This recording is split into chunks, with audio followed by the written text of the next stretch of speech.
Perguruan silat di Indonesia memiliki peran penting dalam melestarikan budaya dan seni bela diri Nusantara. Namun, tak jarang perguruan silat juga dikaitkan dengan berbagai konflik atau onar yang terjadi di masyarakat. Fenomena ini muncul karena berbagai faktor berikut. Pertama, solidaritas berlebihan. Loyalitas anggota terhadap perguruan seringkali berkembang menjadi fanatisme. Mereka merasa perlu membela kehormatan perguruan, bahkan untuk masalah sepele, sehingga potensi konflik semakin besar. Kedua, persaingan antar perguruan.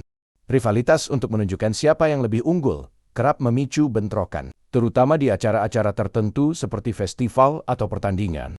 Ketiga, minimnya kontrol organisasi. Beberapa perguruan silat tidak memiliki sistem kontrol yang ketat terhadap anggotanya. Hal ini membuat individu atau kelompok kecil bertindak di luar kendali organisasi. Keempat, pengaruh faktor sosial dan ekonomi. Banyak anggota perguruan berasal dari kalangan muda yang menghadapi tekanan sosial dan ekonomi. Mereka melihat perguruan silat sebagai sarana pelampiasan emosi atau alat untuk menunjukkan kekuatan. Kelima, tradisi kekerasan yang salah kaprah. Latihan fisik yang keras dan budaya jagoan dalam perguruan silat dapat menanamkan sikap agresif yang kemudian terbawa keluar dari lingkungan latihan. Keenam, pemanfaatan oleh kelompok tertentu. Ada pihak-pihak tertentu, seperti preman atau politisi, yang memanfaatkan perguruan silat untuk kepentingan pribadi atau politik. Hal ini memperburuk citra perguruan silat di mata masyarakat. Ketujuh, kurangnya pemahaman nilai luhur silat. Pada hakikatnya, silat mengajarkan pengendalian diri, pembelaan diri, dan pengabdian kepada masyarakat. Namun, nilai-nilai ini sering terlupakan, terutama di kalangan generasi muda. Untuk mengembalikan citra positif perguruan silat, diperlukan solusi yang terintegrasi antara perguruan, masyarakat, dan pemerintah. Berikut langkah-langkah yang dapat dilakukan. Pertama, pembinaan karakter.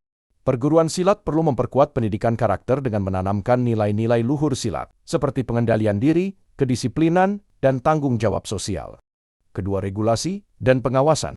Pemerintah dan organisasi silat nasional seperti IPSI harus memperketat regulasi dan pengawasan terhadap aktivitas perguruan. Ini dapat mencakup pelatihan khusus bagi pelatih dan kode etik untuk anggota. Ketiga, mediasi dan dialog. Konflik antar perguruan perlu diselesaikan melalui mediasi dan dialog terbuka, bukan dengan kekerasan. Pendekatan ini dapat mempererat hubungan antar perguruan. Keempat, kerjasama dengan komunitas. Perguruan silat perlu aktif dalam kegiatan sosial, seperti bakti sosial atau pelatihan bela diri untuk masyarakat. Hal ini dapat membangun citra positif dan menunjukkan manfaat keberadaan perguruan silat. Perguruan silat seharusnya menjadi simbol kebanggaan budaya Indonesia yang mengajarkan kedamaian, kebijaksanaan, dan kekuatan sejati. Dengan pengelolaan yang baik, perguruan silat dapat menjadi mitra strategis dalam membangun karakter bangsa yang kuat dan bermartabat. Apa langkah berikutnya yang bisa kita lakukan bersama untuk melestarikan seni bela diri ini dan mengatasi konflik yang ada? Mari berdialog dan bergerak menuju solusi. Terima kasih sudah menonton. Sampai jumpa di konten menarik lainnya.